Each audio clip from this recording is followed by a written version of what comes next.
Pushkin.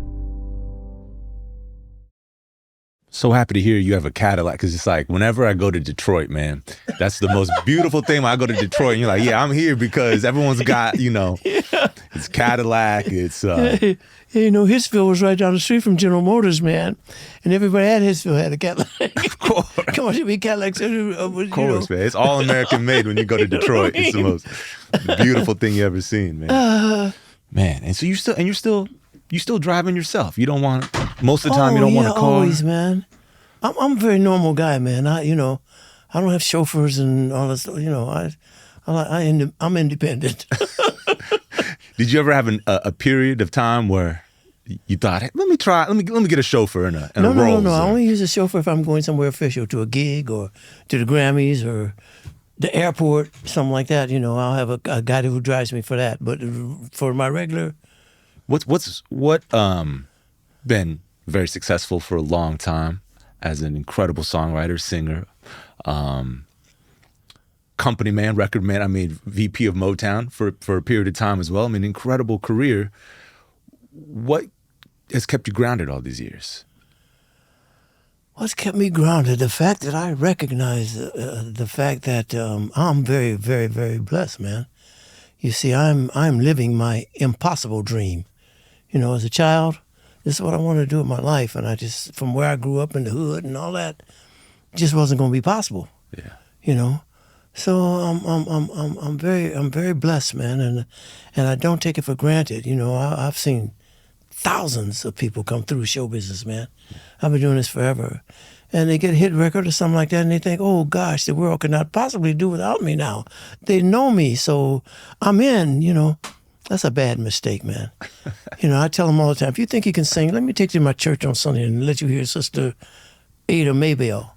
You know what I'm saying? Yeah. So it's just, you have to recognize the source and what allows me to do this. And I just think God has blessed me to do it. And so that's how I feel about it. When you say that, when you say if you come across someone who thinks they can sing, let me take you to your church, that has been a reality for you your whole life, coming from Detroit, where at 8 years old, Aretha Franklin and Irma Franklin and her father, Reverend C.L. Franklin, and the Four Tops. And Diana Ross lived 4 doors down the street from me. Ridiculous, Yeah. What was pre-Motown, when you all guys were just growing up and singing and just knowing each other? Did you realize how insane it was that you guys all had these magnificent voices? You know what, man? I tell people all the time. I think that first of all, we were fortunate that there was a lot of talented kids and young people in Detroit. And like you said, I grew up with most of them because, Aretha Franklin lived right around the corner from me. And until Aretha passed, she was my longest living friend, because all of our other friends in the neighborhood were gone, you know what I mean?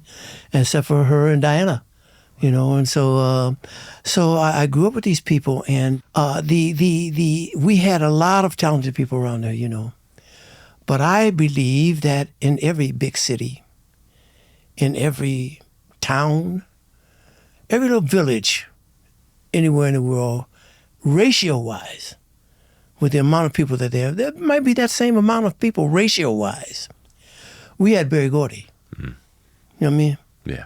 We had a young man who had a dream, who borrowed $800 from his family to start what became Motown internationally, you know what I mean? So that's a special man. Yeah. And he was our teacher. He was our groomer, and when I met him, he was just a songwriter and a record producer in Detroit. He was a young man, and I met him quite by chance. I tell everybody it was a God day, because the Miracles and I, we weren't called the Miracles at that time. We were called the Matadors. But one of our members, when we graduated from high school, had his parents to sign for him to go to the Army, because he wanted to go down, because we weren't doing anything as a group. So his sister was in a sister group to our group in Detroit. And so when we went for one of the members of our group, a guy named Ron White, had a cousin who told us that Jackie Wilson's managers, now, as a kid growing up, man, Jackie Wilson was my number one singing idol, okay? And he was from Detroit, and he was just a man. He was just, And so we got an audition with his managers. And we go to audition for them, and rather than singing songs that were currently popular by other artists, we sang 5 songs that I had written. I've been writing songs since I was in elementary school, or trying anyway. And so there was a young man sitting over in the corner.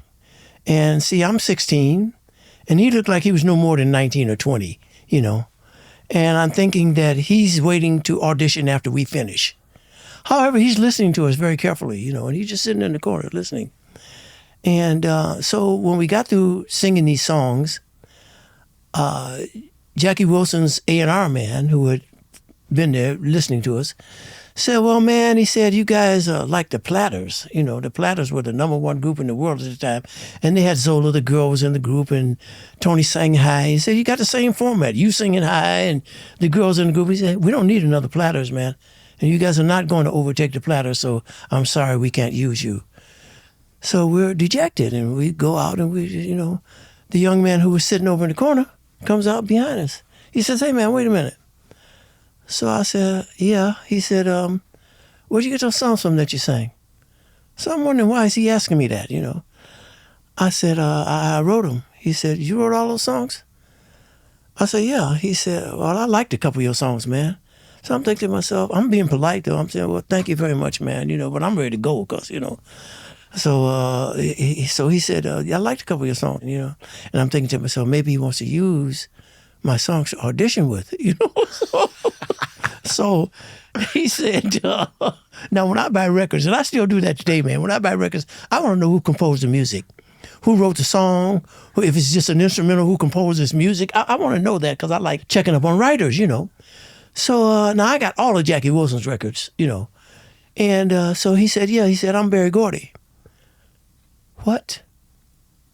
You are Berry Gordy, who writes all those hits for Jackie Wilson? Repeat. And all that, yeah, and some songs for Etta James. You're that Berry Gordy? And he said, yeah. I said, I got all your music, man. He said, well, it's good you got good taste. He said, but I liked a couple of your songs. He said, you got any more songs? He shouldn't have said that because I had a loose leaf notebook, man, with about 100 songs that I've been writing since elementary school, So he takes me in this little room and he says, sing some of your songs for me. I like the sound of your voice. I said, okay. So I sang about 20 songs of her that day, man. And I loved him because he never once said, okay, man, I'm tired. I heard enough. Or I got to go. I got to play. He never said that. He just listened. And every song he critiqued it because I've always been able to rhyme stuff. I used to write poems as a child, and I've always been able to rhyme stuff. But my songs at that time, man, I only had 2 songs, the 2 that he liked, that made sense. You know what I mean? They were all rhymed up really good, but they didn't make sense, because the first verse had nothing to do with the second verse. First verse is, oh, my love, I love you so much. I'm so glad to have you here in my arms and holding you like this, and we should never part and all that. And it's all rhymed up, Second verse is, oh, baby, where are you? I haven't seen you in 10 years, and I need you back so bad. But it's all rhymed up, but it got nothing to do with the first verse, So after a while, he pointed that out to me. He said, hey, man, he said, let me tell you something. He said, a song has got to be like a short book or a short movie or a short story where the beginning and the middle and the ending tie in together. And they go together, He said, your song's just rambling. He said, but I want you to listen to the radio and see what's happening, and see how songs are, He said, because you can rhyme really good. He said, but I want you to just see how songs go, And he said, so do you guys have a manager? So I said, no, we don't have a manager. He said, well, I'm going to manage you. And boy, that was just, so I went out and we go out and I tell the group and everybody's all happy he's going to manage us and all that. So I go home and I start listening to the radio, like he said, to find out how songs go, the continuity and how they tie in together and all that, so I could learn how to write like that. He started to mentor me on my songwriting and everything. And so there was no Motown at the time. I wrote a song called Got a Job in answer to a group called the Silhouettes. They had a song called Get a Job, which was the #1 record in the world at the time, So they're on Dick Clark one day, and they're getting a gold record from Dick Clark for Get a Job. And I see them, and I'm looking at it, and I'm thinking to myself, get a job. I'm going to write Got a Job. So I wrote the song "Got a Job," man, and I went down to Barry's office where he was and interrupted him in a meeting and all that. I got it, man, I got it, because he said, "When you get it, come to me." So I said, I got it." So I sang it to him, and he loved it, you know. So he recorded us, and he put us on In Records out of New York, you know, because there was no Motown, so we were on In label out of New York, and "Got a Job" turned out to be like a hit for us, man, because there were 3 charts at the time. 4 actually, but the 3 that were the main charts were what they call the pop charts, where all the white artists were on that chart, you know. And then they had the rhythm and blues chart, you know, where all the black artists were. And then they had the classical chart, you know. So anyway, "Got a Job" goes to number 5 on the rhythm and blues chart. So we know, okay, this is a hit, man. It's got to be, you know. So we had "Got a Job" and another song, which was the other side of "Got a Job," which was a song we had sung at that audition, a song called "My Mama Done Told Me." That was on the flip side of "Got a Job." And then we had another 45 with In Records out of New York, and a song called "I Cry" and a song called "I Need Some Money." Not the one by Barrett Strong. Barrett Strong was "Money, That's What I Want." But Different. anyway, Barry Gordy loved those money songs. yeah, you know. Money, so we had those 4 sides with him. Now we know "Got a Job's a hit because it's in the top 5. We had those 4 sides with him, and come time to pay the royalties, which Barry still has this, but come time to pay the royalties, this guy sent us a check for 4 sides, for the writing royalties, the producer's royalties, the publishing royalties, and the group royalties. He sent us a check for those 4 sides for $3.19 for all that. You know? So I guess that was the straw that broke the camel's back for Barry, because he thought he was really upset. $3.19. So he borrowed $800 from his family and started Motown, man. Wow. And I think that was the straw that broke the camel's back that started him, that wanted him to start his own record. Well, I thank George Goldner for that, because he's got own In Records. So because that made Barry start Motown, man. And like the rest is history. But I tell you, it was a God day, because he didn't have to be there that day we went to audition, man. He did not have to be there that day. Or we didn't have to go on a day when he was there just to turn in some new songs to Jackie Wilson. In fact, he had Lonely Teardrops with him that day, wow, you know, to turn into Jackie Wilson. So he was just there for that purpose. But he didn't have to be there the day that we came. And we didn't have to go the day that he was going to be there to turn in those new songs. So I tell everybody it was a God day, because it just started a new life for me, you know. Yeah. Yeah, meeting him like that, by chance like that, and then for him to, you know, take an interest in me and take an interest in our group, and then to start Motown, and, whew, you know. It's really hard to believe. And there's so many moments in that story where just maybe couldn't have happened, or what, you know, or any other way, you know, just one thing, you got there slightly late, or yeah.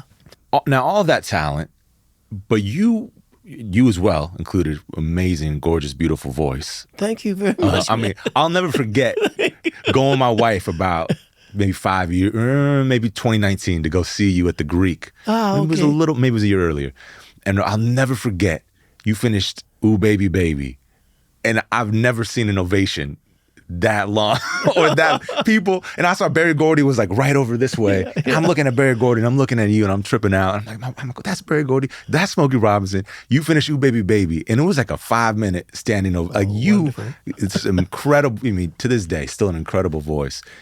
But the writing talent that you had, you know, and then to be a producer too. You know, you had so much, like, what was it about music for you that made you want to have all of those pieces? Nothing made me want to have them. I guess it's just a part of what happened for me, man, because, you know, like I said, after I met Barry and he started to mentor me on my songwriting, and I started to really concentrate on what he said about making a song be a short story, something that somebody can relate to all the way through and all that, you know. And so even today, man, when I sit down to write a song, I want to write a song. I really want to write a song. I hope it's going to be a hit. I hope that, you know, when I record it on myself or someone else, it's going to be a hit. But it might not be. Yeah. But if it's a song, it's got a chance to live on for 10 more years, and somebody can pick it up and say, hey, I like this song, and record it. And it could be a hit if it's a song. So I always go in with the idea that I'm going to write a song first. That's my first goal. Let me write a song before I even go into the studio. And I'll get in the studio, man, and change it, and change something. Because that's how I was raised. Barry, like I said, Barry Gordy is a wonderful teacher, man. He taught us so well. We just had his 95th birthday party not too long, and all the artists and all the writers and producers who are still alive were there. And we got up and we talked about him, and they all said the same thing. He's a great teacher. He taught us. He groomed us. He did all those things for us and everything. It's a great thing to have a guy like him who has that interest in young people. But we had the opportunity to do our works and to go into the studio and record and to play off of each other. Barry created a sign that he had in the lobby of Hitsville that says, "Competition breeds success." So he wanted us to compete with each other. We were fierce competitors, man, against each other, because we had a policy at Motown whereas all the writers and all the producers had access to all of the artists. It wasn't like, say for instance, I got a hit record on the Temptations and automatically I was going to get that next Temptation record because I had it. It wasn't like that, man. Everybody had access to all the artists, and if they liked your song, you were free to record it on them. And we had Monday morning meetings where only the producers and writers were allowed in. Nobody else from the company was allowed in those meetings. And we sat there and we critiqued each other's music to try to make it better. Wow. Even though we were competing against each other, we were there trying. Man, I'll use this as an example. My biggest competition as a producer for an artist was the Temptations against Norman Whitfield and Barrett Strong. Norman Whitfield could be in the studio recording a song on the Temptations, and we hung out at Hitsville, man. Hitsville was not just our workplace. It was our hanging place. When you got back in off the road, if you had been on the road or somewhere, and you got back in, the first thing you did was to go home, change your clothes, and go to Hitsville. Why? Because everybody's over there. That's where we hung out. We did everything there, man. We played games. We went to each other's homes. We weren't just stablemates. Artists that, knew each other from the same record company, and we said, "Hey, man, how you doing?" No, we hung out every day almost. Wow. We went to each other's homes. We had picnics. We had outings. We went to the movies together. The guys nowadays, or in the last few years, it had turned to golf. But back in those days, we bowled. Everybody bowled, and all the guys, we bowled but we did everything together, man. And it was just a wonderful, wonderful place to be, and especially being a kid growing up in Detroit and not thinking that any of this was ever going to be possible. Yeah. And to see all these people come along and be mentored by Barry Gordy and to have for Motown to become what it has become internationally is still unbelievable to me, man.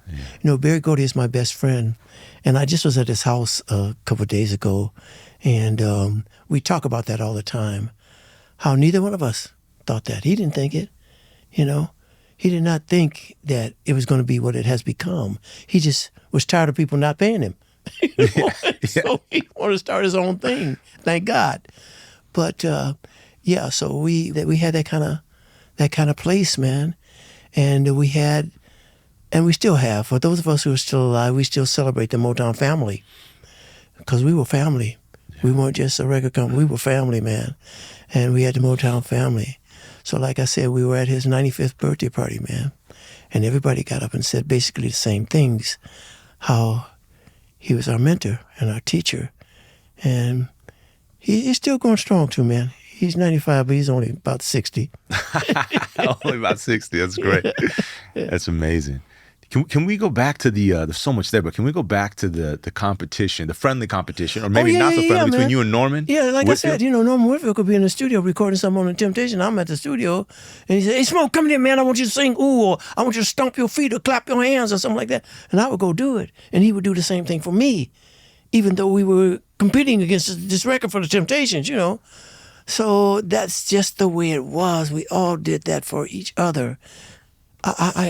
When I look back on it, man, it's kind of like unbelievable that we had that kind of relationship with each other, and all of us had it, and we, like I said, we were just a family, and that's rare. Although you even had some competition with Barry when it comes to songwriting. With who? With the Temptation, with Barry Gordy.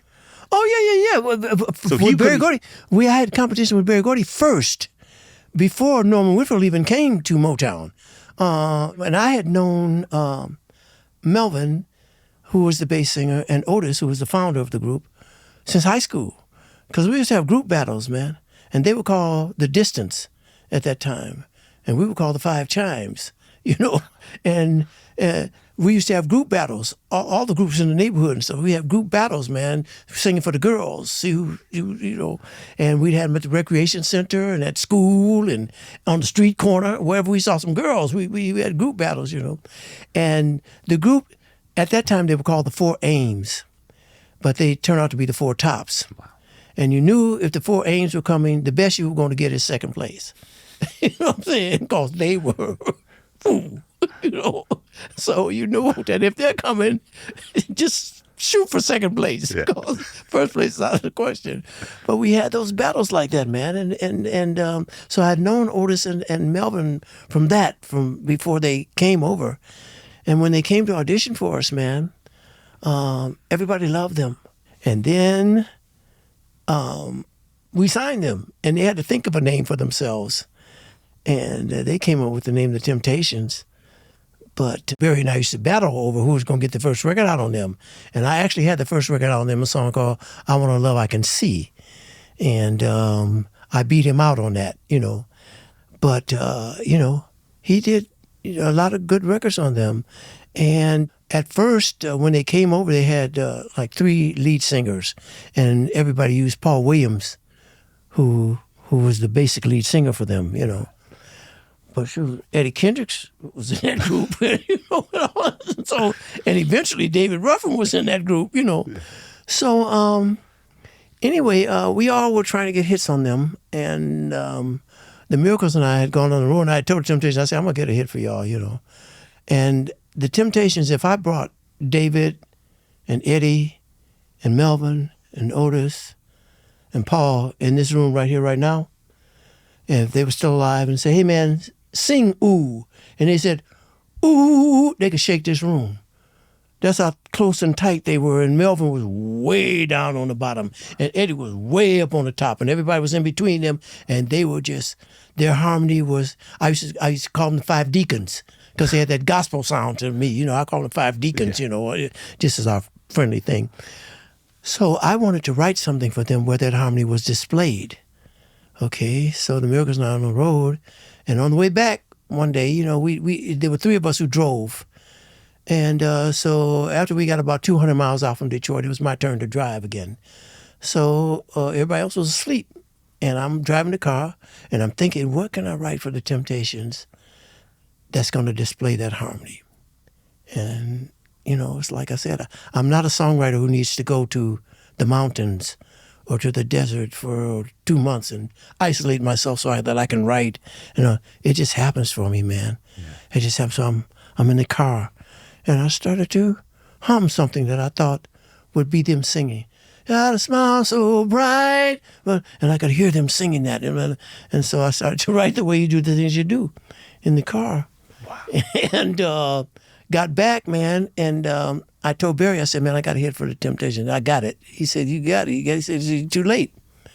I said, what you mean I'm too late? He said, I already recorded a hit on them, and it's coming out next week. It's all pressed up. Everything is coming out next week.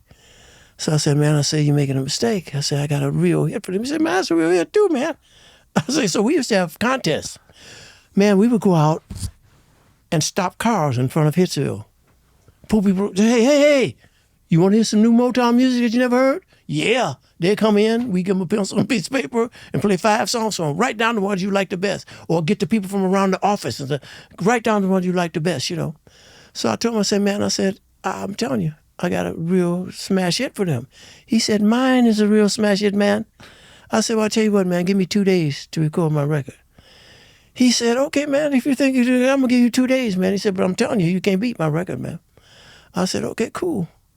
So I had 2 days to record The Way You Do Things You Do, and I did. And so we had this contest. We invited some people from off the streets. We invited some people from around in the offices, secretaries and people like that. And we played these 2 records. So they played his record first. And everybody was jamming, man. They were, oh, this is a great record. But it was a kind of slow mood, but it was a great record. I think it was Dream Come True or something. I forgot the name of it. But anyway, I'm sitting there and I'm worried now because we got this $100 bet, me and him, So I'm worried about it. And so then they put on The Way You Do the Things You Do. And it starts off, dun, dun, dun, dun, dun, dun, dun. Everybody jumps up, starts dancing. And his record got 1 vote, and that was his. So I tease him about that all the time. He got 1 vote, and that was his. But that was what started the Temptations to rolling. And I used Eddie Kendrick's voice to sing the basic lead for that song. So everybody at the company, all the writers and producers, they jumped on the Temptations bandwagon and they started using Eddie to sing everything. Right. Eddie was singing "Girl, Why You Want to Make Me Blue." Oh, everybody was using Eddie then, because. So I said, okay, that's cool with me, cause David and Paul are in that group. So I'm gonna write something sweet for David Ruffin to sing, cause David had that voice. He had that. He was like. Him. I used to tell him and Teddy Pendergrass, y'all scared the chicks into loving you because he was that voice like that, but they were really singing and they could really sing, So I knew that David was there, and I said I'm gonna write something sweet for him to sing to the girls, and so I wrote "My Girl" for David to sing to the girls. And, I had no idea that "My Girl" was gonna do what it has done, man. "My Girl," for me as a songwriter, has become like my international anthem or something.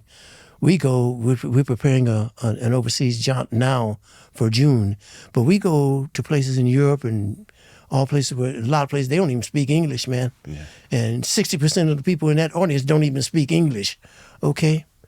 But we play "My Girl" in our live concerts. And as soon as they hear, boom, boom, boom, boom, boom, boom, they know what's going to happen. Yeah. They sing it verbatim. They don't even speak English. Yeah. And they sing it verbatim. So now I knew "My Girl" was a good song, I thought. But I had no idea that it was going to be what it is. Right. And so anyway, I recorded "My Girl" with David, and then everybody jumped on the bandwagon using David to sing the lead. That's how Barry and I started off competing for the Temptations, and I beat him. And is it true The Way You Do the Things You Do was a bit influenced by you, because you were listening to a lot of Curtis Mayfield at the time and the Impressions? Oh yeah. Is that accurate? Well, I'm sure it was, man, because Curtis and the Impressions, man, they had some of the tightest harmony that you ever wanted to hear, And they had those songs like that, like "It's All Right" and all those songs like that. Yeah, I'm sure that was influential, because I knew the Temptations had that kind of sound. Yeah, they had that kind of harmony. They, and never once have I ever, when I was recording the Temptations, made up a background vocal for them. I'm teaching the lead whatever I want the lead to learn and all, and they're over in the corner making up a background as I'm showing the lead what he's doing, And there are parts of "My Girl," man, that are just as popular as the lead. Hey, hey, hey, and all that stuff like that. Yeah. So Temptation made up all that stuff, Wow. Talking about "My Girl," they made up all that. So was that true of all artists you were working with, that you gave them some sort of some level of artistic freedom too, or was it case by case? It was case by case, man. Okay, but you knew with them you could. Yeah, I knew with them I could. They just had leeway to do whatever it was, because they were going to come up with something great. Right. So all the songs I ever recorded on them, I never made up a background over there. They just made up all their own background, except for "The Way You Do Things You Do," which I had them all singing it together. How did you learn to be a producer? Well, surprisingly enough, Barry allowed me. He kind of taught me that, as Motown was just the beginning, and he allowed me to go in and produce records on the Miracles in Me, just the Miracles in Me at first. Mm. But then he saw I could do it, so he started to assign people to me, man. When Temp came, he assigned me to do an album on them, and Mary Wells and Marvin Gaye. And when they came, he said, "Hey, man, I want you to write some some stuff for them. So I did, and that's how I started to write for everyone. But he allowed me to produce the record. Eventually, thank God, Stevie started producing, and Marvin started producing their own stuff. Thank God. Yeah. But I was the first artist that was allowed to do that. Yeah, I mean, thank God, but also thank God you were there too, because I mean, you gave Marvin some incredible songs and some incredible hits. Well, Marvin was my brother, man. Marvin was one of the best singers I think ever in life. Marvin was a guy. Marvin and I were very, very, very close, man. Marvin lived right around the corner from me, and we were together almost every day of our lives doing something. Playing some basketball or some golf or, just hanging out. We were together all the time. So Marvin was he was a great singer, man. When he first came to Motown, he didn't want to be Marvin Gaye. He wanted to be Nat King Cole, Frank Sinatra. That's how he came. He wanted to sing that kind of stuff. And how we became aware of him is that, do you know who Harvey Fuqua was? The Moonglows. Moonglows. Yeah. So, man, I had known Harvey and idolized him since I was a kid growing up, because we, in the hood, when Moonglows came out with a record, man, everybody got the Moonglows record, man. And the Moonglows always had those great backgrounds where if you sang in a group, you learned the background before you even learned the lead, because they had those great cool and all that stuff they were singing, But eventually Harvey came over to Motown, man, and he married one of Barry's sisters, Gwen. And he came over to Motown, and he had hired a new singer for the Moonglows because one of his guys had retired, and he hired Marvin Gaye. Marvin Gaye was from Washington, D.C., so Harvey met him in D.C., so he hired him to take the place of the guy who had left. And so we were having a Christmas party. We had them every year at Christmas, and all the artists came. Everybody was there. You made sure you weren't on the road at that time so you could come to the Christmas party because they were great. So Harvey brought Marvin to the Christmas party. And we had him in the Hitsville building and down in the studio. People were all over the building, but everybody was hanging out mostly down in the studio where the piano and the instruments and all that stuff like that are set up. So Marvin goes over to the piano and he sits down and the party's going on. He starts to sing the Christmas song, Chestnuts Roasting, and everybody starts listening to him and starts going over and surrounding the piano, and he's playing and singing.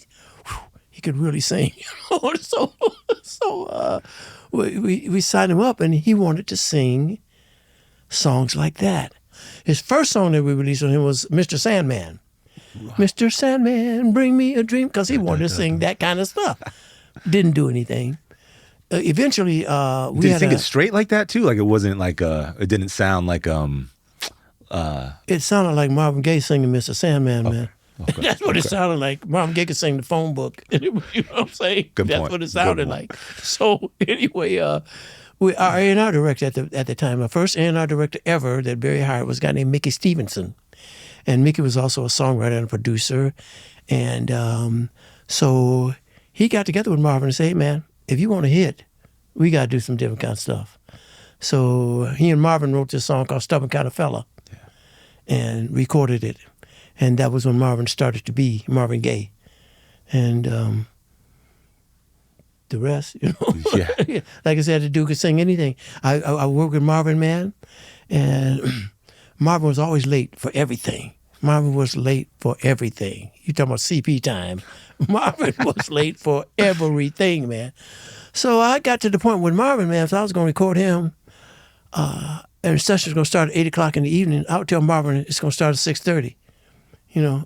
He would still be late. He wouldn't get there till 9 anyway. He'd be like, "Smoke, I tell you, man, so-and-so happened." I said, "Okay, man, cool."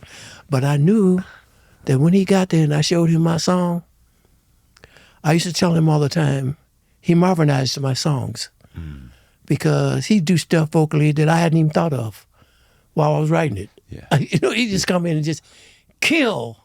Yeah. So we came in and Marvinized my song. I didn't care if he was late. I knew he was going, But he could sing anything, man. One of the greatest voices of our time. Did you have a relationship with Tammy Terrell too? Yes. Yeah. I had a relationship with everybody there, man, because we all had relationships with each other. Yeah. Tammy Terrell was my baby, man. She was a sweetie pie. She was wonderful, fun person. Tammy Terrell was, you talk about fun. She was just a fun woman. She just, when she came in, she brightened up the room. Yeah. You know what I mean? She was just a fun person. She unfortunately had a brain tumor at a young age, and, you know. But yeah, Tammy, we all hung out. Like I said, everybody knew each other, man. The way her and Marvin together were, I mean, Yeah. that was unbelievable. Well, Marvin had hits with all the girls at Motown, basically. Kim Weston, yeah. Diana Ross, you know, Tammy Terrell, Yeah. Valerie Simpson. You know. Right. I know you were, like you say, you were tight with everyone, but you and Marvin were really tight as well. Lived near each other. When Tammy passed, there's stories that really affected him. Oh, yeah. Shook him up for a long time. He didn't even want to sing with any of the other girls for a while because he thought he was bad luck. How are you bad luck, man? She had a brain tumor. Yeah. You didn't give it to her. Yeah. You know what I'm saying? Yeah. You had nothing to do with that. Yeah. You know. But he was shook up for a long time. Wow. They were very close. And how did you guys, as friends, as a label, how did you guys handle, for instance, Marvin being in a funk like that? You know, because I'm sure you want to help him out, and I'm sure you want him also to, you know, use his gift. Well, he wasn't in a funk to the point where like he stopped recording for months at a time or so. He didn't do that. Okay. Just personally, you know. He was shook up. He just, you see, I feel that way about a lot of them, man, because when you're young, you're a kid like that, and we were all kids together, growing up there together. The last thing you ever expect is to see one of them dead. You know, you're not even thinking about death or anything like that. And I buried so many of them, man. And it just, it's a shake-up. Yeah. You know? Yeah. Yeah. Yeah, it's a shake-up. Like I said, you know, when Aretha passed, man, you know, she was my longest friend. All the kids in our neighborhood, everybody was dead, except for Diana. Yeah. So now Diana is my longest friend. You know? And you guys still keep in touch, I'm sure, right? Yeah, you know, I brought her to Motown. She was my pet project that I brought to Motown at first, you know, her, because she lived right down the street. They moved to a place called the Brewster Projects after we started Motown. And she called me. She said, "Hey, Smokey, I got this group and I want you to hear us, man. The Primettes, because the Temptations were the Primes. So the Primettes, I want you to hear us because we can sing." So I said, "Come on, audition." So I auditioned them, and Barry wouldn't let me sign them because they were still in school. They were still in high school. They were about to graduate, but they were still in high school. And he said, you know, we already got Stevie. And when Stevie travels, he's got to have tutors and an entourage and all the people because he has to do his homework on the road. And, you know, so I don't want to sign another person like that or another group. So I had to wait till they graduated from high school to sign them, and they got signed, and they became Diana Ross and the Supremes. It's unbelievable, man. All you guys were so young. You know, you Yes, mentioned baby. Stevie, right? Stevie's there as young as can be. And Yeah. You know, I think about that now. I wasn't thinking about that then, but I think about it now. We were kids, man. We were just kids. My first marriage, man, I got married when I was 19 years old to the girl who was in our group, Claudette, you know, and she had been my girlfriend since I was 14, since she got in the group, you know. But when I was 19, and I thought I was a man. Barry had started Motown. We were going there. I was making $5 a week. I was, you know, working at Motown. My friends making $5 a week. You know, I thought I was a man. And I look back on that. That's funny. There's no way that if one of my kids had come to me when they were 19 and said, "Hey, Dad, I want to get married," and I would have said, "Okay." You know what I mean? like, all right, this is a good idea. Yeah, you know what I mean, man? But heck, I did. But I look back, we were all kids, man. We were just kids.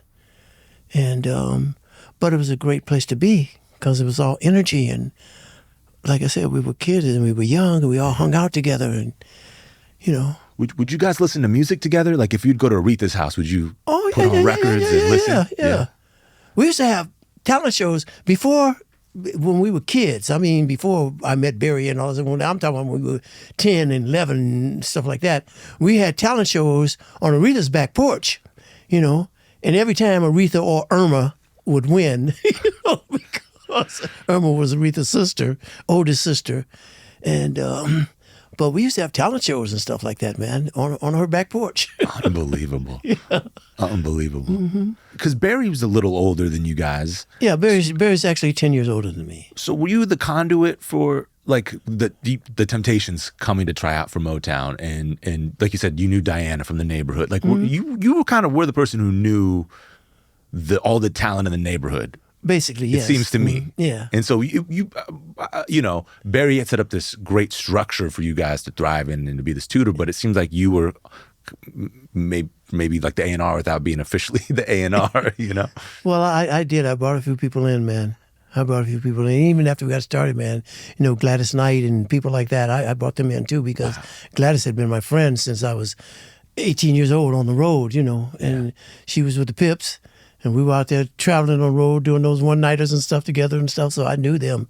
And when they wanted to leave their current record company, I brought them to Motown. Chuck Jackson, you know, Ashton Simpson, you know, and like I said, Diana Ross. And I didn't bring the Temptations, but I knew them before they came over to audition. Yeah. But yeah, a lot of people, man. And like I said, Ron White, who was in the Miracles, bought Stevie. So, you know, so hey, man, yeah. You mentioned you have some tour dates coming up in the spring. Yes. You have a Vegas residency. Yes. How do you prepare for tour now versus then? You know, when you're on the road with Gladys Knight and... Well, back then, basically, like I said, we were kids, man. So you just get in the car and there we go. We had caravans. We didn't. One night we were traveling on a tour bus or anything like that. Everybody basically had their own individual cars. There'd be 7 cars going down the highway behind each other. That's what was going on when we were doing those tours. But I think that you know, you're traveling around like that, and I just can't find anything that gives me the same thing. I can't find. I've tried, man. I tried retirement one time when Barry first moved Motown from Detroit to Los Angeles. I came out to Los Angeles kicking and screaming because I didn't think we should leave Detroit. I told Barry, man, you know, this is our home, this is our roots. We started here, and you know, and we all grew up here, and you know, they even call Detroit Motown now. You know, so why are you moving to L.A.? He said, because L.A. is the entertainment capital of the world right now, which it was. Say we're going to go out there, we're going to make some movies, do some TV specials. We're still going to be a record company. I'm going to leave a skeleton record thing here in Detroit, but our basic operation is going to be in L.A. But we can do entertainment things. We're going to become an entertainment complex. We got the Lady Sings the Blues and Mahogany, you know, the Temptation, the Diana Ross specials and stuff like that. So we got into all that stuff, but I came out kicking and screaming, man, because I did not want to move to Los Angeles from Detroit. Eventually, I was glad that I did. But when I moved out to Los Angeles, I retired from the Miracles. And I told them before I was going to retire, my first wife, Claudette, and I had been trying to have a baby. And when my first son was born, finally, I wanted to spend time with him, man. And 2 years after he was born, my daughter was born. So I wanted to spend time with my kids, man. And the Miracles and I had done everything that a group could possibly do 2 or 3 times. We've been all over the world, you know. And I was tired, man. So I told them, I said, I'm going to retire. They laughed at me. And, oh, yeah, okay, cool, man. You're going to retire. That's good, man. You know, they laughed at me. So then we were having a Christmas party, man. And this was in 1967. We were having this Christmas party. And Stevie comes in. And he comes to me, he said, hey, Smoke, he said, man, I recorded this musical track, man. He said, it's the bomb. He said, but I can't think of a song to go with this, man. I want you to listen and see what you can come up with. So I said, okay, man, give it to me. So he gave it to me. I took it home. I put the tape on. And it started off, bump, bump, bump, ba-da-dum-dum-dum-dum-dum. So I heard that. I said, man, that's Ringling Brothers. That's Barnum and Bailey right there. You know? So I'm going to use this track to write something about the circus. But I don't want to write about animals or trapeze artists or anything like that. I want to write something personal for people. When I was in elementary school, I had a social studies teacher, a guy named Mr. Smith. He was German. And he told us the story of Pagliacci. Now, to this day, while I'm talking to you right now, I don't know if Pagliacci was real or just mythical. But I thought about that and I said, I'm going to write this song about Pagliacci, but I'm going to make it personal because Pagliacci was the Italian clown that was the star of the circus. When the circus came to town, people came to see Pagliacci mainly. The animals and all the stuff that was secondary to Pagliacci. They loved him. They cheered him. More and more, they cheered him. And then he would go back to his dressing room and he would cry because he didn't have that kind of adulation from a woman, from a personal woman. He would cry about it, So I said, I'm going to write this about Pagliacci. So that's where Tears of a Clown came from. So Tears of a Clown comes out on an album in 1967. In 1970, a girl who worked for Motown in England was in the office, and she was playing that album in the office. And a guy who ran our office over there was a guy named Peter. So Peter comes by, I get the story, and he says, what's that you're listening to? She said, Peter, we should release this record over here because this is a hit. So we should release it over here. I don't care what they're doing in the States. We should release this over here. So they put Tears of a Clown out in the UK, #1. Motown ain't never had a #1 record in the UK ever yet until that point, Goes and then starts to blossom all over Europe. So I had another record ready to go in the United States here. So I told Barry, I got to do it. He said, no, man. We put out Tears of a Clown. so we put out Tears of a Clown here in the States. And Tears of a Clown, to this moment, is the biggest single record that I've ever been associated with in my life. Really? Okay, yeah. Wow. Tears of a Clown is, it just sold all over the world. That was out. And so the guys came to me and said, hey, man, you can't retire now because Tears of a Clown's out and it's the biggest record we ever had. So our money's going to go up and all that stuff, which it did. Yeah. So I said, okay, man, I'm going to give you all another year. So I did. I gave him and I said, but I want y'all to start looking for people because I'm retiring. And I don't have to help you look for somebody to replace me because I'm not going to be there. And y'all got to live with whoever this is that's going to come in, So they looked for guys all over the country, and they finally found a guy named Bill Griffin in Baltimore. So for the last few months, about 4 or 5 months of my touring with the Miracles, Bill traveled with us to see the show and to learn it and blah, blah, blah, blah. Blah. So then I retired, and I moved out to Los Angeles. And when I lived in Detroit, my vice presidential office was to induct new talent. And I loved that because I saw talent all over the world. And go to New York, I see some talent. I say, okay, you can come, we'll audition you. So I loved doing that, So we move out to Los Angeles, and I get out and Barry says, hey, man, he says, you're my best friend. He says, so I'm going to change your office function. I said, okay, man, what you want me to do? He said, I'm going to make you the financial office. You're going to sign all the payroll checks. All the checks that come into the company are going to come through you except for the payment for the records. So that's what you're going to do. So I said, okay, man. So I'm ready for that, man. I'm ready for change. I'm not going to be on stage. And my thought at that point was to never, ever be on stage again in my life. I was never going to record myself again. I might record some other people and do some other songs on some other artists and stuff like that. I wanted to do that, but not for me. I'm going to be at home with my kids and my wife, and I'm going to do my vice presidential thing here at the office. I'm going to sign these checks. So when I started to do that, my name is William Robinson Jr., okay, after my dad, and I was signing the checks, William Robinson Jr., William Robinson Jr., and after I had signed about 1,000 checks, I said, this is not going to work. So you see my signature now? My signature is... It's just a little thing like that. I had to change it at the banks and everywhere, man, because, when you're signing like that. So the first couple of years, man, I was in vice presidential heaven. And then also my job, he would have me to go to New York and make deals with publishing companies and do, I was in vice presidential heaven. But then I started to hurt inside. I was missing something. And so... it got to the point where after about 2.5 years, I was miserable.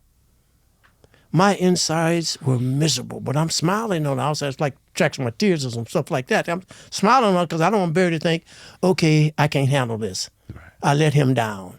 I don't want Claudette to think, okay, I don't want to be at home with her and the kids. Right. So I'm just miserable, man. And I am so miserable, man. I go in. So one day, after about 3 years, man, Barry came to my office. He said, hey, man, I want you to do something for me. I said, okay, man, what you want me to do? He said, sit down for a second. Let's talk. I need you to do something for me. So I'm thinking he's going to tell me something corporate.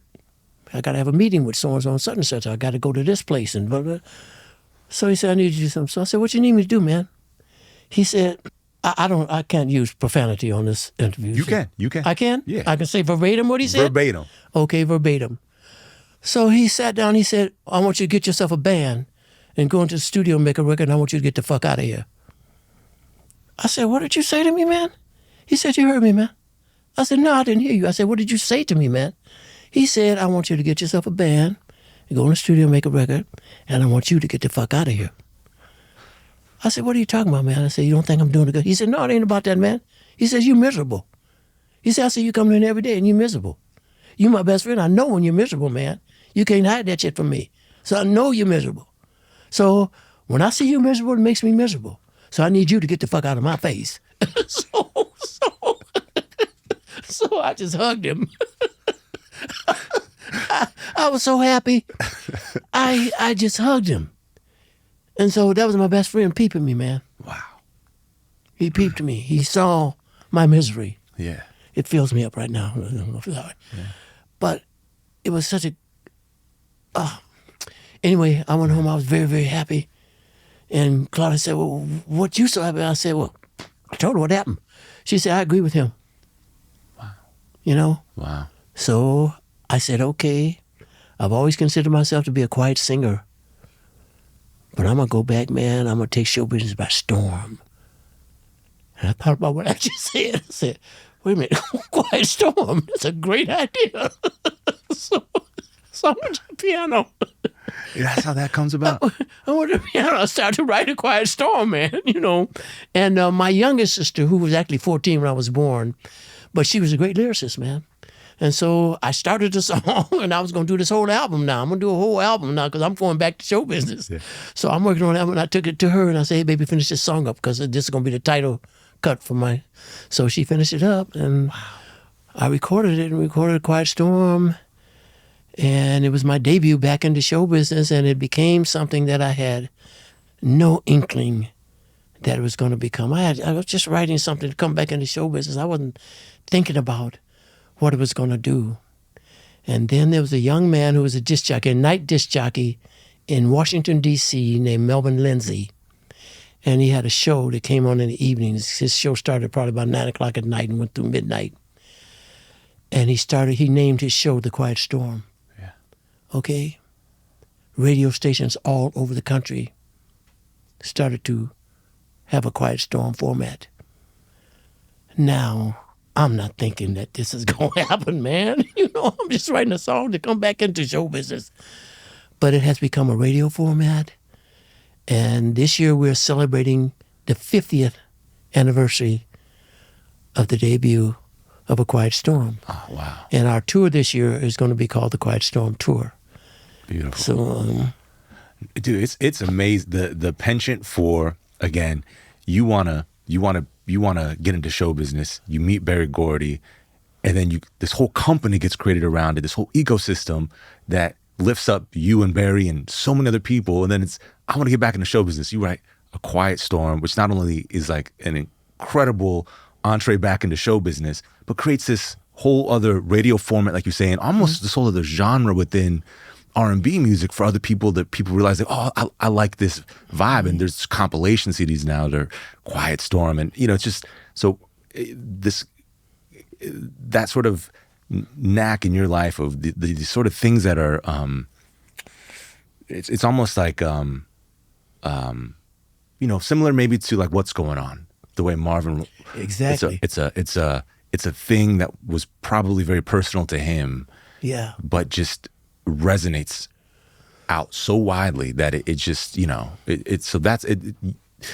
Whatever was happening with you guys at Motown in Detroit, even Aretha, who wasn't part of Motown, but just in Detroit. No, her dad wouldn't let her come, man.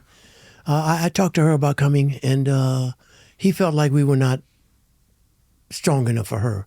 He wanted her to be with Columbia and Capitol and all those people like that, which she was at first. She was with Columbia, and they had her singing standards, or what they call the Great American Songbook, because Aretha's one of those people, she could sing anything. But Aretha did the most amazing thing that I think I've ever seen a singer do. We were having the Grammys one year, and I forgot which year it was, but Aretha was going to get something there, you know, and so Pavarotti was supposed to come and sing this song in Italian. And he was going to be on the Grammys, and he got sick. And the producer came to Aretha and said, "Hey, Aretha, Pavarotti is sick. We need somebody to sing this song." Aretha goes and takes the song and listens to Pavarotti singing in the dressing room and learns it. In the dressing room of the dressing room, and sings it. You know what I'm saying? Yeah. So, unbelievable. Yeah. She was, she was Aretha, man. But, so he wanted her to be with Columbia, and she was with them, and she sang those songs, but nothing was happening. And then I think it was probably Jerry Wexler or somebody like that. They approached her and said, "Hey, you know, we could do something for you." And she said, man, she asked me, she said, "Smokey, what do you think I should do?" I said, "I think you should go over there and be Aretha. So I think you should do." So she did. Was there any part of you that thought, though, like, well, wait a second, maybe you could go to Atlantic, but maybe come. Well, I told her, I said, I want you to come. And her dad wouldn't let her because he didn't think we were strong enough. Okay. Yeah, he didn't think we were established enough. But, everything's what it's supposed to be, but that would have been pretty incredible. Oh, that would have been, you know what I'm saying? But then, we didn't have her, but we had Gladys. Yeah. Yeah. So, but you guys have more talent than you could. I mean, come on, man. Everything about people like Bobby Taylor and with Bobby Taylor in Vancouver is like, that's there, and it's like you guys have. And he's an incredible singer. Bobby Taylor was the one who brought the Jackson 5 to Motown, man. Is that true? Yeah, I didn't know that. Yeah, Bobby Taylor brought them. They first started to tour with Diana Ross, so I think at first people gave her credit for bringing them there. But Bobby Taylor brought I didn't know the Jackson 5, man, and he was working with them. And people ask me, what is one of my fondest memories about Michael? Okay, when Michael first came to audition at Barry's house, when the Jackson 5 came, he was so incredible to me.